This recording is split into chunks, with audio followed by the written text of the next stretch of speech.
The United States has realized that it has a unique and overwhelming power with the dollar, that all trade in the world is conducted in dollars, most trade. And if the United States stops cashing in your rubles for dollars, you're going to be in big trouble. And this is not a trivial capability, and it's superior in many ways to kinetic warfare.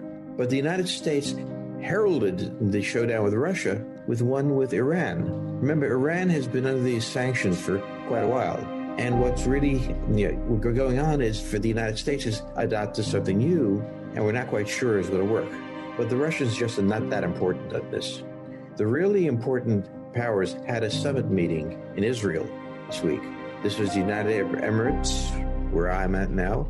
It was Egypt, it was Morocco, and all these countries gathered together in opposition to the deal with Iran.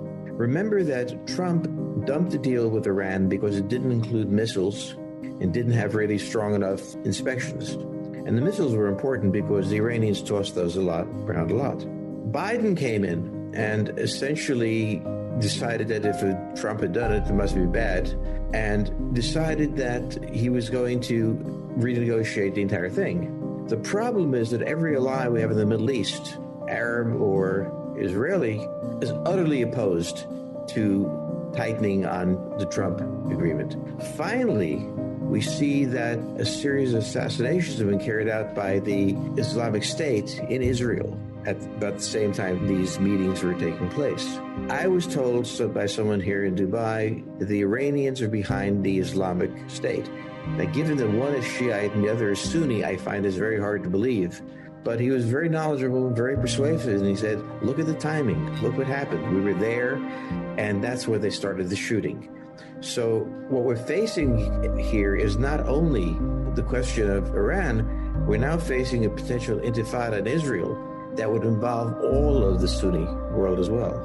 Moscow visited them before this war in Kazakhstan, where there was some rioting, and the Russians came in as peacekeepers and arrested some of the major leaders, put them in prison, and basically has tried to take control of Kazakhstan, the largest country in the region.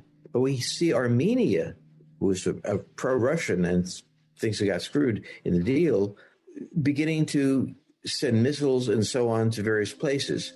So one of the things that's going to happen here as the war ends is that a lot of countries that felt they had to work with the Russians are planning very hostile actions.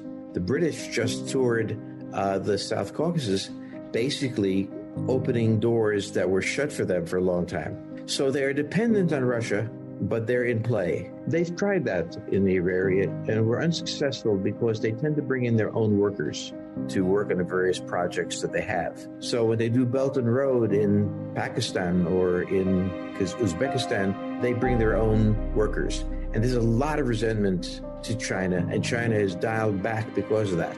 Many of these projects are work projects for Chinese, and the people who live there get nothing from it. So they have to rethink everything too, and then they're in the middle of a financial crisis of monumental proportions. They've got their own problems. That will be decided in Moscow.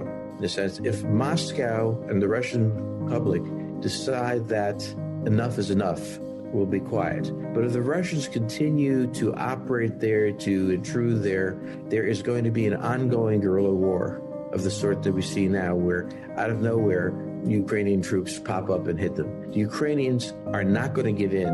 The Russians may not be able to give in for political reasons, or they may be forced to give in, but it's really going to be decided in Moscow. Well, wars begin by somebody rolling the dice. They have this war, and they want to win it fast. Nobody starts a war thinking it'll go on for 22 years. In this particular case, the Russians rolled the dice, and it came up snake eyes. They wound up in a war they didn't want, which means that they have most of their force in already, and the Ukrainians are constantly building up their force, because whatever you take in surprise and survive, you have a lot more to put in there. So we're looking at a war which, if it doesn't get negotiated to an end, can take a very long time and really drain the Russians. Well, they have not been able to break the Ukrainian army precisely because it has no center of gravity. There's no point you hit and take them out. And therefore, they've been mobile, and they knew the countryside, and they were driving the Russians crazy. One option in this situation, if you don't plan to just back out, is frankly terror. you start inflicting massive casualties on combatants, with the hope that you'll break the spirit of the resistance, and that will work. They're experimenting with that. They haven't really cut loose on it, but they have started to do that, particularly, in their bombing of cities and in particular facilities. So it's not a pleasant thing to be doing, but when you're up against the wall, you sometimes try it to see if it works. Polish intelligence knew that. I'm not sure the U.S. intelligence did. Very early on in the war, I was told by people in Poland that the Russians had committed 80% of their force. I found that very difficult to believe because it wasn't that much of a force. I thought that they would have a much larger reserve ready to go, but in fact, they didn't, partly because they'd restructured their military, and partly because they committed a massive sin. They underestimated their enemy. They thought that the mere presence of Russian forces would cause such a crisis of confidence, break their morale, that they'd capitulate very quickly. They did not expect them to stand and fight this way. And the force they had available was built around the assumption of shock and awe. They did not expect to have to bring in reinforcements. I'm sure they're aware of it. They're good commanders. And I also doubt that they're actually going to offer this. Remember that suggestion was floated by connected sources. They have not yet put on the table for certain what their position is. The meetings that go on are all exploratory. So I don't think that they'd want that, particularly because they would have fought a long war. It would look good. But at a certain point, the Ukrainians come in and slash that wide open. So it's very hard to see how the war ends. And in the meantime, they're reaching a point that they've got to end it because their casualties are mounting so much.